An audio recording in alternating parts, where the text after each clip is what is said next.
But you guys also decided to crown your first champion in a Rumble match. Tell us a little bit about that, maybe some of the names we might see in this Rumble, and what fans can expect from this. So the winner is going to be the first ever ACW champion? Well, let's start off with, we're going to have Mystery Guy number 1. We're going to have Mystery Guy number 2, and maybe some more Mystery Guys after that. So that's where we'll start off with that. Well, you did mention surprises earlier. So, I mean, like, I think as wrestling fans, we've come accustomed to surprises. So, I mean, are we going to So you're not going to get all 20 wrestlers announced. So there will be some surprises that are going to be in there. But when you've taken a look at the poster that we've put together and some of the names that have been thrown out there, and you know, we haven't released any of the card yet, so you don't know who's going to be in matches, who's going to be in the Rumble. Are there going to be some people that do matches and in the Rumble at the same time? You know, if they're physically capable of doing it, we're not going to tell you that. It's just going to kind of be a surprise as it goes on. But like, I know that we've brought a lot of people together from all over the United States that are worthy of being in that opportunity to be the first ever Awesome Championship Wrestling champion crowned in the MJN Center with that rich history that we just brought out. Yeah. It's going to be a career defining moment for somebody. I'd love to see how many people are crowned champion in the building just in general. Yeah, well, and you know, it's going to be the first time the NWA World Heavyweight Champion is going to be. That's what I was going to say too. Yeah, I can't remember any time where the NWA Championship has even come to the North or come to the. Has it ever been in the MJN Center? Like, I should know this. I don't remember it at all. I've had Phil Strum try to find proof of it, he knows. and he cannot find anything through. Cooter. Who has it? Even the micro. You gotta have to defer to Phil on that one. Yeah. He's gone through the microfiche and tried to figure it out. Like there's and he was even telling me about pro wrestling even before the MJN Center that they used to have down at the football field, the Poughkeepsie football field. They actually had a pro wrestling card there in the late 60s, which I had no idea about. Somebody was telling me about the Orange County Fairgrounds too, where they saw like Big John Studd and I forget Andre the Giant was out over there. I'm like, in the Orange County Fairgrounds or whatever. Wrestlers, this was like the area for pro wrestling at the time, man. I'm telling you, like, there's so much history here. But like, I know just some names that I know that we've put together that are going to be involved in it. We wanted to include some of names that people would know. I know that Wrecking Ball Legursky has thrown his name into the hat. He wants to be in that. Who the heck's going to throw him out? So, and like that, as a big first person to throw out there, who's going to eliminate the Wrecking Ball from about a Royal Rumble? That's a big man. That's a big man. It is Royal Rumble style, so it's not a Battle Royal. There's a difference. It's Royal Rumble style where wrestlers will be announced incrementally to come to the ring. Another wrestler that has thrown his name into the hat that is, you know, not only just like nationally known but internationally known is Richard Holiday. And he is a guy that, like, we had an opportunity to actually wrestle about a year and a half ago. I would say that. And we were taken to the limit and impressed by just the way he conducted himself. The way he conducted himself is top-notch professional. The fact that he's not with a major company right now helps us because we can have him on the show. It's a huge benefit to us, but it's, you know, for him, snooze you lose. I can't wait to see what he brings to the table in a show like this. You know, there's Rick Recon. Rick Recon is another guy that we've got to know down at ISPW. Well-known Jersey guy. He's been their champion for a really long time, and he was also a guy who came to our first ever House of Hardcore seminar that we did in the MJN Center in 2012. To think about how his career has come full circle now that he started there with us, and now he's on the card and has a chance to become the first ever ACW champion. The story alone, homegrown talent. It's a crazy story. You know, we have a guy that we just signed the other day that I know is going to be in there is a guy named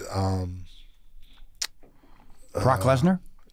Brock Lesnar's thrown his name. We have Dante Casanova is a guy, and he has been trained by EC3 and been wrestling all over the country, and he is I know he's thrown his name into that hat to want to be in that Rumble. He's very talented. We have Vargas, a big, that's another guy. giant dude trained down at WrestlePro. That guy.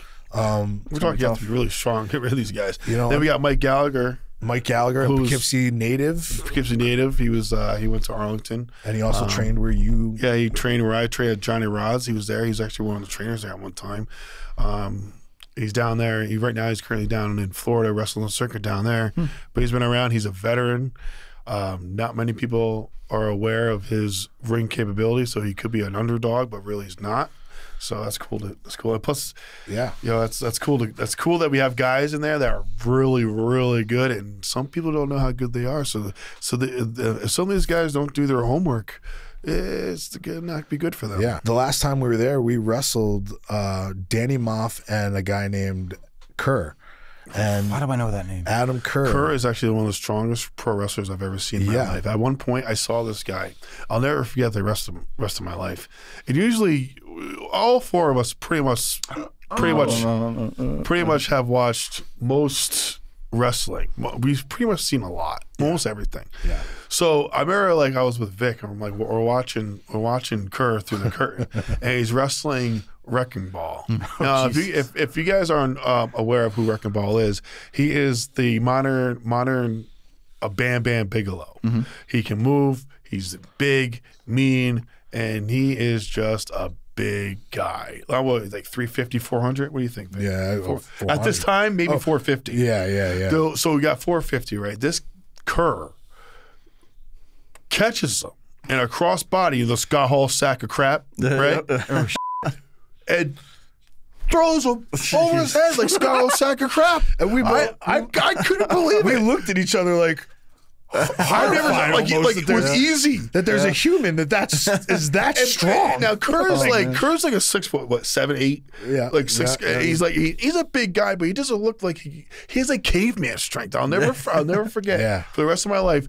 Somehow, Wrecking Ball thought it was a good idea to give this guy a crossbody, which in the normal life, that would be good because he'd be flattened like a pancake. Yep. But this guy just grabbed him, held him, and threw him over his head like Scott Hall's sack of crap. Oh, that's beautiful.